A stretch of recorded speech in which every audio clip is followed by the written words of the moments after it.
drawn in Group A, kicking the tournament off against Germany. I mean, you couldn't ask for anything better. Aye. Well, Germany are going to be up there with the favourites. I mean, even though in previous tournaments, World Cup performances, they've no been the best, to be honest. But I mean, Nagelsmann's with them now, and it's a home tournament. Let's be honest, like the game against Germany, that opener, Germany's definitely got to be the heavy favourites for that game, even though I'm certainly. still 100%. I mean, let's just check what the odds are for the opening game. I'm lump my fiver on Scotland anyway, because why would you know? I dare say the odds, I'm going to guess the odds for Scotland are about 5-1. Oh, I was going to say 6-1, so let's see. Right, let's have a look. It's actually... Woof. Whoa! 12-1? I'm definitely putting a fiver on that, by the way. Didn't expect us to do an upset in the first game of the tournament. 12-1. I mean, that's wild. I probably should expect that. I mean, because if we were going off historic data, I can't imagine we've done too well against Germany. I wonder in then, the past. see if you can bring up the odds for the other games as well, like just to see where we're at in terms of the group, or where the bookies think we're at in terms of the group in general. So who else we got? Hungary v Scotland betting. Here's an interesting stat. They've got Scotland to qualify as odds on at 8-11. That's, I mean, to qualify. Aye, to qualify for Group A, Scotland are odds on, so the bookies favour us to actually qualify. Well, to be fair, because talking Hungary and Switzerland are still two decent teams. I mean, Switzerland, you've got Granit Xhaka, who's had an absolute blinder of a season, an unbeaten season with Bayer Leverkusen. Aye, Bayer Leverkusen, right at the tip of my tongue. And obviously you've got Akanji as well, who plays for Man City, so it's not an easy side to play against. And to be honest, I thought Switzerland would have been the odds-on team to go up to progress through the group. Well, I mean, I think so. Hungary are actually odds on as well. So again, the bookies probably see it as like Germany winning the group and then battling it out between Scotland, Hungary, and Switzerland, which I'm sure we did say in our Euros prediction video, to be honest. But let's see. So obviously some notable players like you mentioned from the Hungary side. What about? Did we notice anybody for the Swiss side? Obviously Xhaka, Shaqiri, who's now playing at Chicago Fire, which is interesting. But they two I feel like they two have been going about for fucking ages, man. Guys get absolute mammoth calves, mind. Guy for Bologna, who done pretty good this season. Who else we got? Luzerne is mostly kind of. I mean, it's mostly Swiss folk. As well. It's just mostly Swiss folk. Oh dear. But there's a lot of teams in there that have had decent seasons as well. But to be honest, you've got players from Monaco, AC Milan. It's a thing is as well. I feel like in the tournament in general, like see, even like league form and stuff like that, it just goes out the window, man. And it doesn't matter because you're bringing in players for like 90 different clubs and just making this amalgamation. Even in terms of the Scotland squad, so if you look at the Scotland squad now, we've got like say Xander Clark, Hearts, Craig Gordon for Hearts, and Liam Kelly, who's probably most definitely shouldn't be at Rangers. So it says Motherwell there, but it looks like he is. Is that official? Is he? He's obviously not officially signed, but it's as good as done. It's about as good as done. So the defence, and we've got Cooper, Hanley, we've got Hendry, McCrory, we've got McKenna, Porteous, Ralston, Andy Robertson, we've got John Souttar, Greg Taylor, Kieran Tierney. Even from a Rangers point of view, I don't know. So he normally plays with the three centre backs and the two full backs. So for me, you're putting in like say, I mean, I don't know what the injury list is like by the time the tournament comes round, but Porteous is going to be in there, like say McKenna, Henry, John Souttar, Kieran Tierney and Andy Robertson. He always tries to kind of figure out a way to get both of them playing at the same time. And the thing is, I'm no entirely sure, obviously, Souttar's availability or whether he would even start him if he is available, to be honest. But I suppose we just got to wait and see. And obviously the squad is massive. I mean, look at the amount. Why would you even need that many defenders? Obviously, the competition goes on for a whole month. At the back, but aye, exactly. Actually, that's our starting 11 there. I thought it was defenders, but that's just our starting 11. Even where do you think Scotland are the strongest? I'd say the midfield. I would say defence. I would say the midfield, because the main reason I'd say obviously McTominay's a doubt, but when it's a full scud like Scotland midfield, you've got the McTominay in there, you've got John McGinn there, you've got Callum McGregor in there, and obviously being Rangers fans, you all know the kind of damage Callum McGregor can do within that squad, and the leadership role he's got at Celtic, never mind within that Scotland squad as well. So that's probably going to be there or thereabouts what the start. I would say that's going to be the most important area of the park for us. And but at the same time, you've got Armstrong for Southampton. Southampton have just been promoted. You've got Ryan Christie in there as well, who's doing a job. Billy Gilmore, who's always doing a job. Ryan Jack.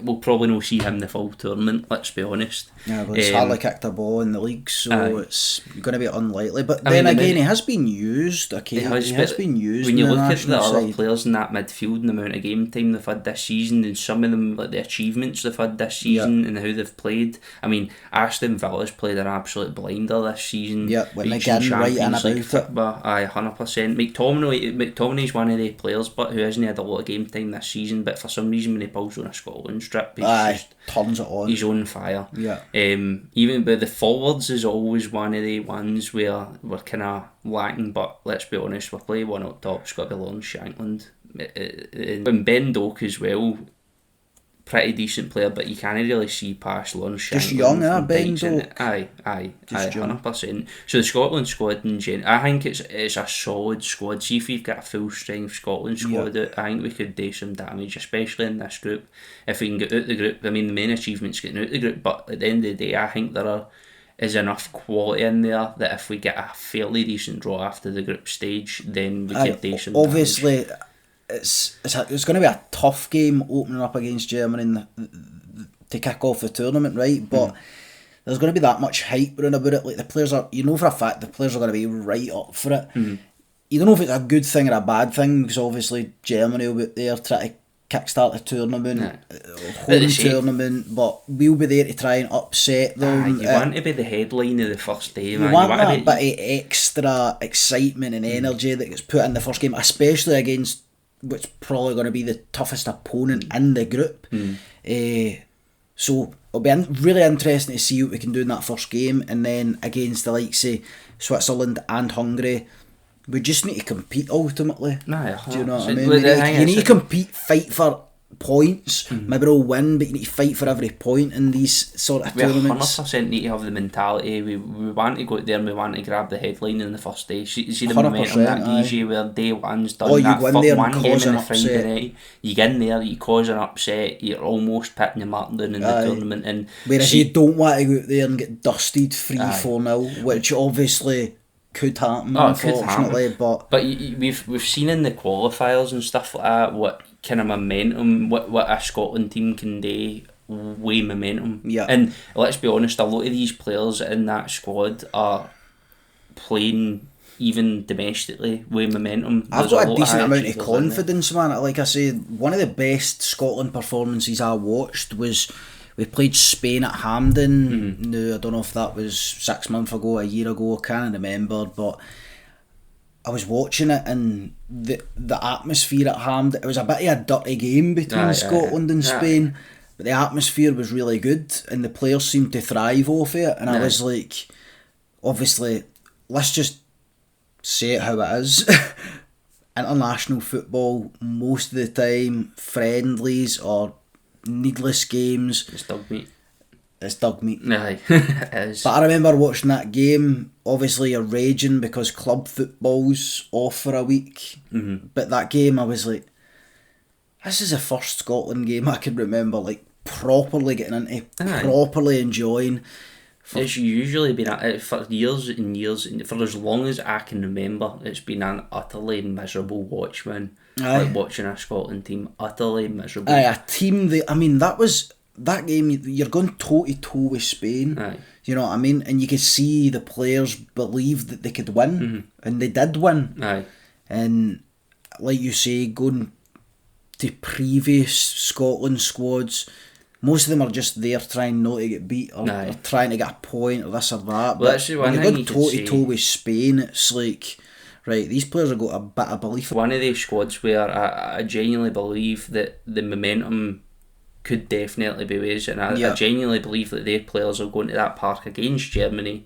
And because I mean, the thing is, before with a Scotland squad is it was always kind of Championship, Scottish Premiership players.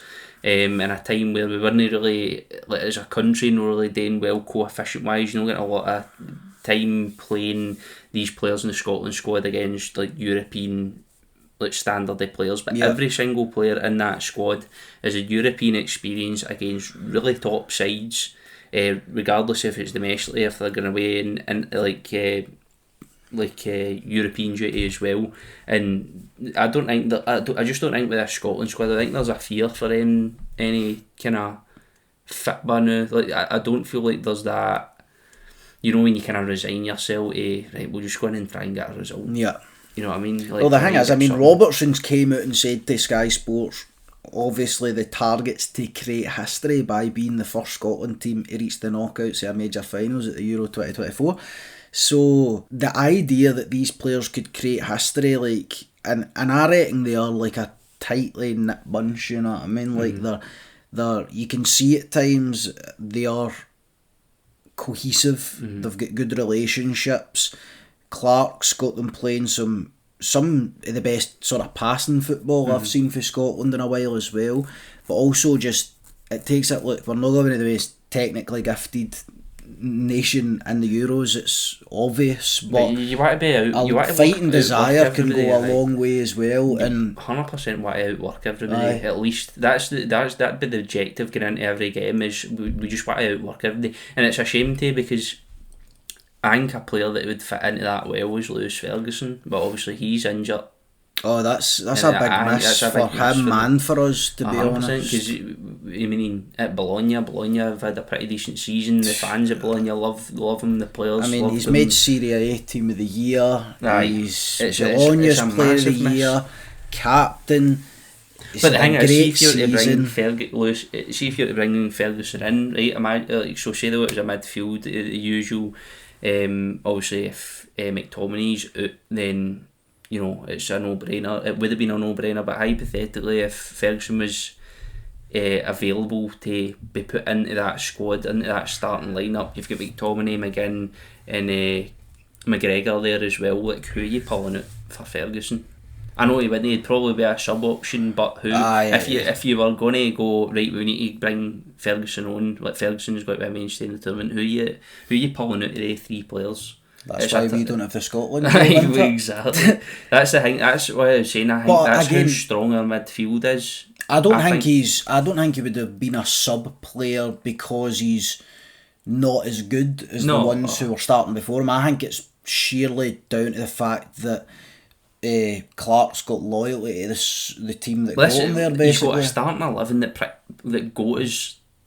You know what I mean? And he's not going to have that full starting 11 that goes to this tournament, but you're going to have a large part of that starting 11 like secured, always starting, because of the fact that they were in that team during the qualifiers, that had that momentum, got us to the tournament, and probably showed us some of the best Scotland performances we've seen in years. I mean, years. So it'd be tough for MD. Obviously, injuries aside, you've got. I'm just looking at it as well. Break your way in and secure your spot. You've got a decent mix of like leagues through the team as well. Do you know what I mean? And obviously, a league plays a big factor in sort of how the football is played, because obviously we know Scottish football is played very different like English very football. Physically, but then there's also differences between the top league in England and the Championship. You know what I mean? There's slight variations, so you've got a good mix of people for different. 100%. And then you've got Jack Hendry, who's just kicking it in Saudi. So if it's roasting in Germany, he'll come in handy. Aye, definitely. What we want you to do is we want you to jump into the comments, let us know what you think about the Scotland squad, what you think about our chances of getting out of this group. Do you have any predictions for the group? Obviously we done a prediction video previously, so if you want to go and check that out, there's it'll pop up in the wee card at the end there, so go and check that video out. Remember the BlueSea Patreon is available, the link to that is in the description. Remember to like and subscribe, and we'll see you next time.